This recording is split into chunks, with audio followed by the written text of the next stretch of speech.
নমস্কার বন্ধুরা, কেমন আছেন? ভালো আছেন আশা করছি। আমিও ভালো আছি বন্ধুরা।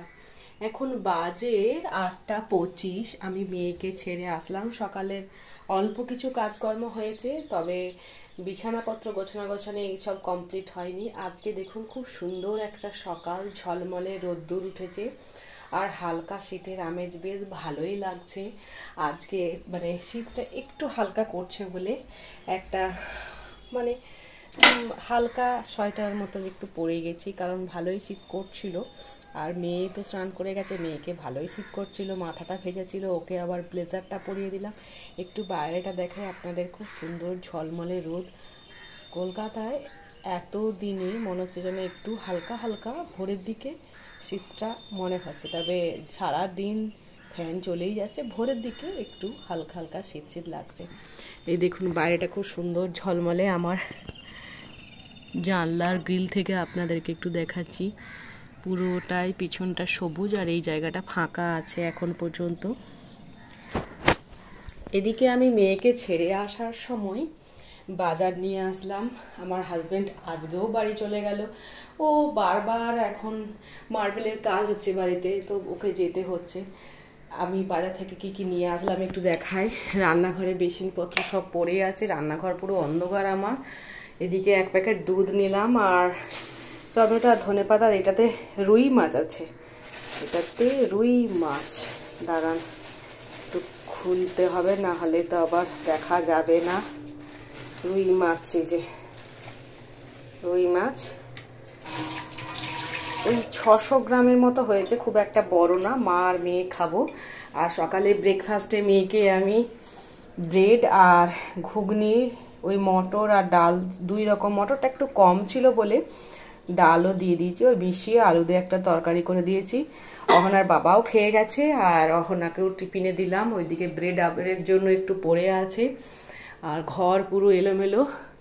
8:40 বাজছে, এই সবে আমি মেয়েকে দিয়ে ফিরলাম। আর এদিকে দেখুন, আর নিলাম বাজার থেকে আলু। আর এই কলাটার একটা কাহিনী আছে, সেটা একটু আপনাদেরকে বলি।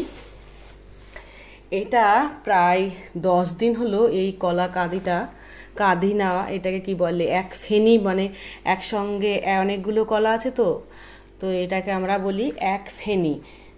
প্রায় ধরুন 4 4 8 4 12 13 14 পিস আছে, একটা ভেঙে গেছে। এই কলা ফেনিটা প্রায় 7 থেকে 8 দিন হলো আমার হাজব্যান্ডকে ওর অফিসের বন্ধু দিয়েছে। তো যখন প্রথম নিয়ে আসলো তখন আরও সবুজ, এখনও সবুজই পুরোটাই আছে। হয়েছে কি, আমি সবুজ দেখে আমি ভাবলাম কাঁচা কলা খাওয়ার জন্য বোধহয় নিয়ে এসেছে। আমি তখন বললাম তাহলে রান্না করি আজকে, বললো না এটা বিচি কলা নাকি বললো, এর ভেতরে প্রচুর ছোট ছোট দানা আছে, বীজ কলা নাকি বলছে। তো আমার এই অভিজ্ঞতাই নেই, আমি জানি কাঁচা মানে সবুজ মানে সেটা কাঁচা, তো সেটা সবজিতে রান্না করে খায়, আর পাকা হলে সেগুলো তো দেখে বোঝাই যায়।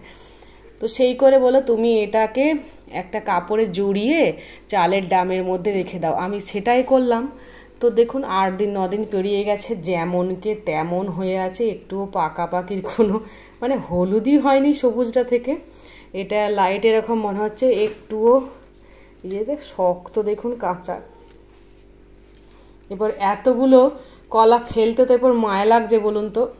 আমি এক পিস কেটে দেখি এটা কি করা যায়, যদি ভেতরটা এক কাঁচার মতনই থাকে তাহলে আমি ভাবছি সেদ্ধ করে একটা কিছু বড়ার মতো করে করে তরকারির মতো করে দেবো, রান্না করে ফেলবো। এতগুলো কলা ফেলতে মায়া লাগছে না। আর যে ভদ্রলোক দিয়েছে, ভালোবেসে দিয়েছে আমার হাজব্যান্ডকে, খেতে তো একটু হলেও হবে।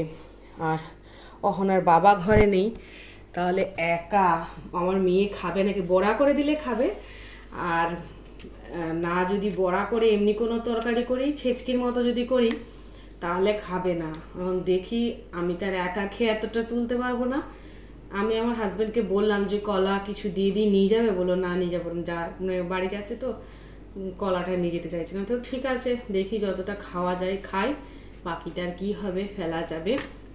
তো বন্ধুরা, এরপরে সব বাড়ির কাজকর্ম, বাড়ি পুরো অগোছালো হয়ে আছে, বাড়ির কাজকর্ম শুরু করব। রান্না বান্না আজকে কি রান্না হয় দেখি।